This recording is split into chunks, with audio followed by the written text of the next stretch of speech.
Hallo liebe Racers League und herzlich willkommen zur zweiten Folge der Racers League News.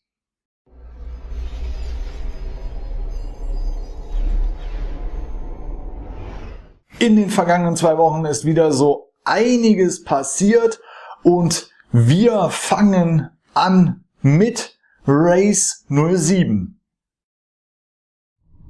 In der GTP Pro Serie startete ja am 23. März die 12. Saison in Bathurst. Ja, und erster Sieger in der Saison war dort Manuel Gogeißel vor Gunnar Hiller und Christian Knutzen. Nicht alle Fahrer hatten zum Saisonstart Glück. Kim Strohmann in der Superpole von 4 gestartet, fiel bereits nach 2 Runden aus. Matthias Hartmann ebenfalls Superpole, noch den 10. Platz geholt. Der war schon in einen Startcrash involviert und gleich raus aus dem Rennen. Insgesamt kamen tatsächlich ganze 11 Fahrer nicht ins Ziel. Zeigt also wieder, wie kompliziert diese australische Rennstrecke doch ist. Die Meisterschaftswertung sieht entsprechend aus. Gogeißel vor Hiller und Knutzen. In der Teamwertung ist das SRSG Corsa Team bestehend aus Hiller und Knutzen an der Spitze im Moment in der Wertung. Auf dem 2. Platz liegt das SRSG Save the Ring Team bestehend aus Markus Rörsch und Stefan Konieczny, und auf dem 3. Platz ist momentan LDK Racing United bestehend aus Thomas König und PJ Höchstra. Das zweite Grid wollen wir natürlich auch nicht außen vor lassen und dort siegte Harry Liedtke ganz knapp vor Tobias Kuppe, gefolgt von Manuel Geusen. Der nächste Lauf findet dann am 20. April statt, dann geht's in die Türkei nach Istanbul und ja, da werden jetzt die ersten kleinen Erfolgsgewichte schon vergeben und mal schauen, wie sich das bei den Fahrern auswirken wird. Weiter geht's mit der WTCC Masters. Dort fand das letzte Rennen am 1. April ebenfalls in Bathurst statt, sprich einige Race 07 Piloten hatten tatsächlich die australische Rennstrecke zweimal hintereinander unter den Rädern und Sieger im ersten Rennen war Christian Seelemann vor Gabriel Fürstner und Andreas Meyer, während im zweiten Rennen Johannes Simon den Sieg holen konnte vor Michael Garscher und erneut Christian Seelemann, der somit als einziger zweimal auf das Podium fahren konnte. In der Meisterschaftswertung bleibt Simon an der Spitze. Sein Teamkollege Ernst Blanke, der noch vorher punktgleich mit ihm war, der hatte nicht so einen guten Lauf und ist auf Platz 6 nun abgerutscht. Auf der zweiten Meisterschaftsposition liegt nun Christian Seelemann mit 11 Punkten Rückstand, gerade mal 2 Punkte vor dem drittplatzierten Gabriel Fürstner. In der Teamwertung liegt das deutsch-österreichische Racing Team, kurz Dörte, bestehend aus Simon und Blanke an der Spitze. Auf der zweiten Position befindet sich das Chaos Team Berlin, bestehend aus Fürstner und Meyer. Und die dritte Position in der Teamwertung hat momentan Game of the Racing 1 inne, bestehend aus Delemann und Gerrits. Weiter geht's mit der WTCC Masters am 15. April, dann in Interlagos in Brasilien. Ja, und da ja wieder einige Erfolgsgewichte umsortiert werden, können wir gespannt sein, wie die Fahrer dort zurechtkommen werden. Weiter geht's mit R-Factor.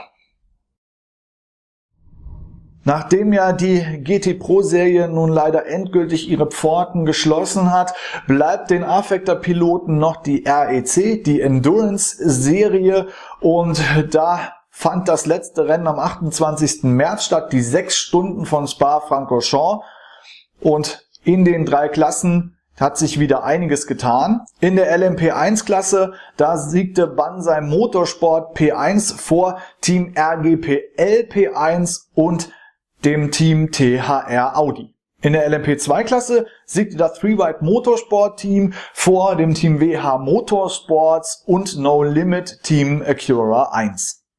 Und in der GTE, da siegte das Team M-Technology Frucht24.de vor den Green Flashes und der Scuderia Basilea.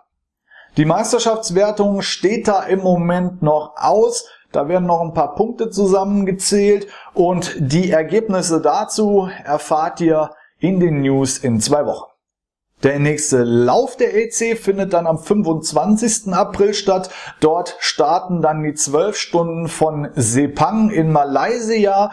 Ja, und das dann vom Streckenverlauf doch wieder ein bisschen was anderes als Spa-Francorchamps. Obendrauf die doppelte Länge. Wir können gespannt sein, wie dieses große Feld sich dort dann schlagen wird.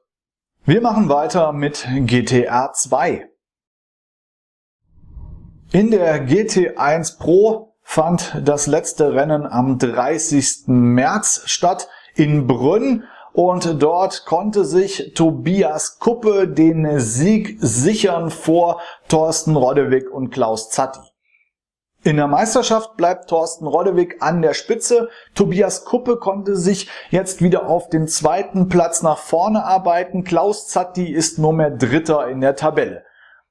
Die drei sind allerdings nur 9 Punkte insgesamt voneinander getrennt und wir kommen dem Ende der Meisterschaft immer näher. Das heißt, das verspricht jetzt richtig spannend zu werden, denn ein kleiner Fehler könnte da schon entscheidend sein für das Endergebnis. In der Teamwertung konnte sich entsprechend das Team Fanatec DTMR bestehend aus Zatti und Rodewig weiter absetzen vor Medal of Honor Engineering 1. Der nächste Lauf der GT1 Pro findet dann am 13. April statt. Dort geht's dann nach Spanien bzw. Barcelona. Ja, und es wird knifflig an der Spitze, wer dort sich weiter absetzen kann oder ob es da doch nochmal eine Überraschung geben wird. Kommen wir nun zu GT Legends. Die 2LTCC hatte dort ihren letzten Lauf am 3. April auf dem walisischen Anglesey Circuit.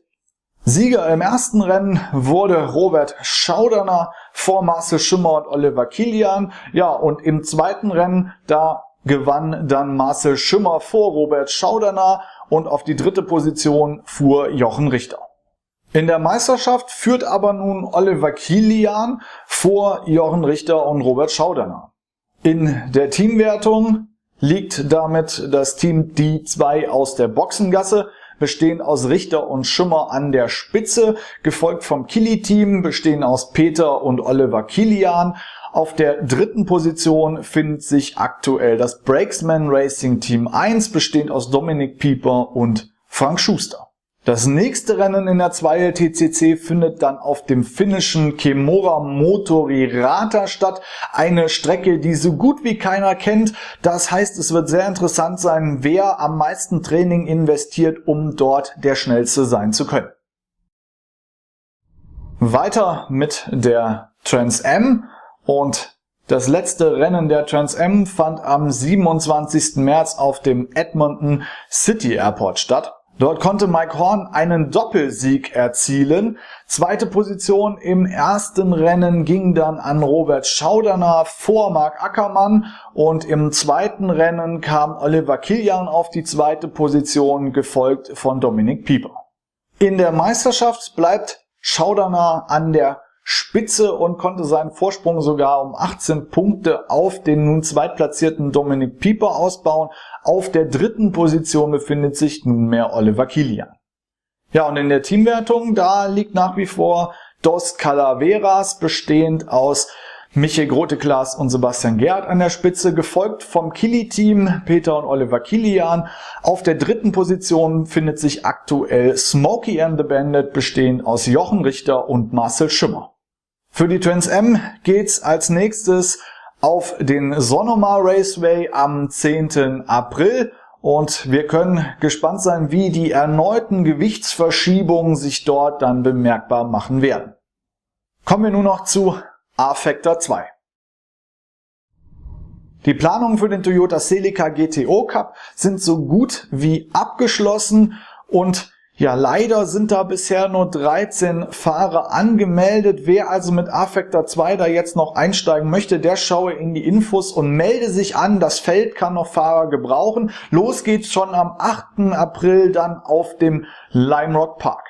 Und zu guter Letzt noch kurz etwas zu Assetto Corsa. Dort hat man vor kurzem einen Trainingsserver komplett auf GT3-Fahrzeuge umgestellt und möchte dort die Balance of Performance testen, um eventuell in Zukunft auch mit den Fahrzeugen in der Simulation eine Saison starten zu können. Das war's mit den Racers League News für dieses Mal, und wenn ihr Interesse habt an der Liga, an den Serien, schaut unten in die Info, da findet ihr alle Links. Und ja, wenn es euch gefallen hat oder ihr Kritikpunkte habt, schreibt sie unten in die Kommentare hinein. Die nächsten News gibt's in 2 Wochen, und bis dahin viel Spaß beim Reisen und ciao, ciao, bis dann.